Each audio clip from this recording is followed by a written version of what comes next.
imaginava morar em uma casa estúdio? Não tinha a mínima ideia. Você achou essa história, quando eu falei para você da gente comprar a casa e transformar no estúdio, você achou que era uma loucura? Não achei que era loucura, achei que era uma coisa meio difícil de viabilizar, de acontecer na real, né? Mas como você tinha essa vontade, deixei você imaginando aí, não é que saiu mesmo. Se a gente fosse falar assim das curiosidades, eu acho que a maior curiosidade e que poucas pessoas observam se a gente não falar é que não tem lavanderia na casa. Não tem lavanderia, é verdade. No projeto, que assim, na verdade não existiu um arquiteto, né? Arquiteta sou eu. Arquiteto sou eu. Mas quem ajudou a viabilizar aqui a obra, ela propôs fazer nesse canto aqui próximo à churrasqueira um tanque, né? Tanto é que ali no cantinho tem até a saída de água. Aqui que nunca, ela não se conformou, mas ela deixou a saída de água lá. Deixou a preparação ali. E aí quando foi fazer, foi vetado, né? Não, o tanque não vai ter. A pessoa aí, que no caso era minha prima, ela não se conformava muito. Ela falou, não, vou deixar ali um ponto de água. Sabe uma coisa que eu achava legal, assim, que ela sempre me ligava e falava assim, Darcy, mas é uma casa estúdio, mas é estúdio para fotografia, mas vocês vão morar na casa? Então meio que ela achava um projeto muito diferente, porque como ia morar dentro de um lugar que também você ia alocar, então tinha que ter coisas de casa, mas não podia ser 100% uma casa. Na verdade, eu nunca tinha feito nenhum projeto desse estilo que ia cortando todas as coisas comuns de uma casa... Pensada para o fotógrafo.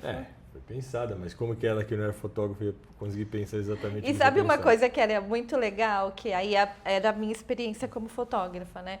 Eu mudei várias coisas aqui, por exemplo, posição de tomada, os interruptores, porque eu sei que isso atrapalha, depois tem que trabalhar na edição. Então eu ficava sempre tentando esconder essas coisas pensando no fotógrafo. E o marido não entendia. Outra curiosidade era a churrasqueira, a posição da churrasqueira. A posição da churrasqueira. Eu queria muito ter uma churrasqueira na minha casa, porque como não tinha nenhuma casa que tinha churrasqueira até então, era só aquelas portáteis, né, que a gente usava, então eu queria churrasqueira. Aí quando eu vi, aí a gente foi pesquisar. Quase pôs a churrasqueira no banheiro, porque era o único lugar que ela não ia aparecer. Na verdade a gente botava umas caixas de papelão grande aqui, que a gente tinha, e ficava mudando ela de onde ela está originalmente aqui, quem conhece sabe onde que ela fica, aqui no cantinho, ou na parede do meio. Só que daí você ficava aqui subindo e descendo de manhã, de tarde, para ver onde a luz, se ia tampar lá a luz lá dentro. É porque eu fiquei com medo de colocar a churrasqueira e perder a luz natural. Então, o que eu falei para ele? Antes da gente decidir um lugar, a gente vai testar.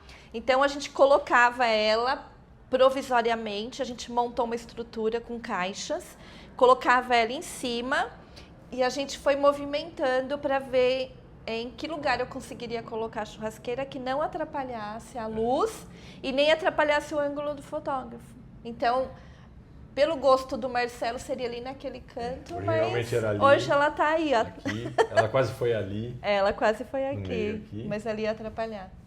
Mas ficou ótimo que dá para usar e não atrapalha o fotógrafo. Não atrapalhou ninguém. Acho que não, né? Vamos falar... E não é alugada para eventos, para ninguém poder usar churrasqueira. Elas perguntam isso sempre te perguntam, né? Mas não pode usar churrasqueira, não. Churrasqueira não pode. Sabe o que eu queria que você contasse para as pessoas? A história desse imóvel aqui, que pouca gente sabe e eu acho que é uma história muito legal. Esse aí tem aproximadamente aí 40 anos, que é mais ou menos a idade aqui da construção original. E foi meu pai que fez, porque tinha várias coisas lá, desde mantimento, ferramentas, então ele fez duas. Uma que guardava as compras e tal, né? Porque não cabia nos armários, então ficava o excedente e travessas. Minha mãe tinha muita travessa, assadeira, essas coisas, ficavam guardadas aqui, né? E a outra eram duas. E sobrou essa aqui, que estava em melhor estado. Foi feito aquelas repinhas ali que faz a estrutura do suporte, inclusive é o resto do rodapé que se utilizava nos quartos quando tinha taco. Originalmente era taco e o que sobrou meu pai utilizou aí para fazer o reforço, a travessa aí para ela ficar estável. Aí quando a gente foi fazer, ela não tinha essa mais a utilidade de guardar nossas coisas.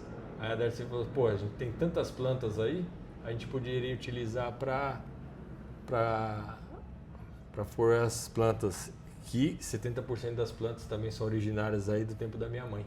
Né? Isso é uma outra coisa que é muito legal, assim, que muita gente que vem na LV45 fala dessa coisa da biofilia que tem aqui, que tem muitas plantas, e também fala desse acolhimento que sente, né? E, na verdade, essa biofilia vem da minha sogra, porque ela era uma grande apreciadora de folhagens e a maioria dos vasos que tem aqui eram dela. Hoje, aproximadamente 70% do que é visto aqui ainda vem da origem aí. Todas foram replantadas praticamente. Acho que tem uma ou outra num xaxim, num vaso original, mas a Darcy foi replantando, né?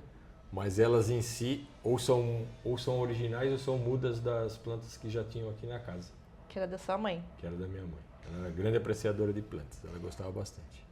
E para quem não sabe, a LV45 foi construída pelos pais do Marcelo. Exatamente. Isso aqui foi um terreno, minha mãe adquiriu quando ela trabalhava na Pirelli. Quem conhece o bairro aqui, 80% acho que quem morou aqui no passado trabalhava aqui na Pirelli. E ela era uma dessas pessoas. Ela comprou isso aqui quando era solteira, aí no final da década de 50, começo da década de 60, não sei exatamente o ano. E ficou muitos anos como um terreno. Foi a última casa construída nessa rua. E, claro, outras foram depois demolidas e tem a construção mais nova. Essa casa aqui originalmente é de 1984. Nós mudamos aqui em 12 de janeiro de 1984. Eu gosto que o Marcelo sabe de data. Sei da data. Porque foi muito marcante. A gente morava numa outra casa. Aí era um grande sonho deles, né? Que eu ainda era criança. Eu mudei aqui com 10 anos. Hoje eu tenho 51 anos. A casa já tem 41 anos aí que eu morei aqui. Dos 10 aos 30 me casei. E aí voltei com quase 47, eu voltei pra cá. Você imaginava um dia voltar a morar aqui? A gente nunca imaginou comprar essa casa, né? Não, quando a gente casou, a gente tinha poucos recursos, na verdade. A gente comprou um apartamento pequenininho, 50 metros, tinha nosso apartamento, 52, era uma coisa assim. E a gente foi muito feliz lá, né? E aí, depois do falecimento, meu pai já era falecido há muitos anos, minha mãe faleceu em 2020, aí, né, ficou aí pra mim e pra minha irmã. Aí ficou nesse impasse aí de o que fazer com a casa, né? E aí a gente acabou, a Darcy até talvez incentivou mais, né?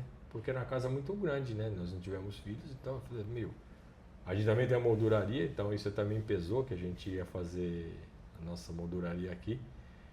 E aí pesou a casa. Claro, tinha um apego sentimental pela casa, mas não foi o fator mais determinante. Assim, a Darcy acabou empurrando a compra. Isso foi muito legal, porque eu já falei isso pra você algumas vezes, assim. O Marcelo, ele é mais, como que eu diria, mais conservador, né? E quando eu falei pra ele de comprar a casa e a gente transformar num estúdio, eu achei que ele nunca ia concordar com isso. E ao contrário, ele super topou. E eu fui dando as ideias do que fazer e ele falou, vai aí, vamos ver no que vai dar, né? E hoje, como que é morar numa casa estúdio? Eu aceitei a ideia bem a princípio, assim. Você achava que eu ia ter essa resistência, mas depois de um tempo eu percebi que as coisas, o valor material delas, elas não têm tanta importância, né? Quando morrem as principais pessoas, assim, da sua vida, você vê que era só uma casa, né? Mas a construção em si não é importante. Importante são as histórias que ocorreram, né? As felizes, as tristes também, tudo faz parte aí da vida. Então eu me desapeguei um pouco dessa parte que eu tinha um pouco mais... Não gostava de emprestar minhas coisas, não gostava de ninguém usasse nada assim, que era meu. Mas eu percebi que isso aí, na verdade, não valia muito, ou não vale nada, na verdade. Então, quando eu teve essa ideia, eu achei interessante, sim. E foi de coração, não fiz forçado, ou porque só ela quis. Acabei, concordei com a ideia dela e participei no que pude aí, né? Porque ela que tinha essa expertise.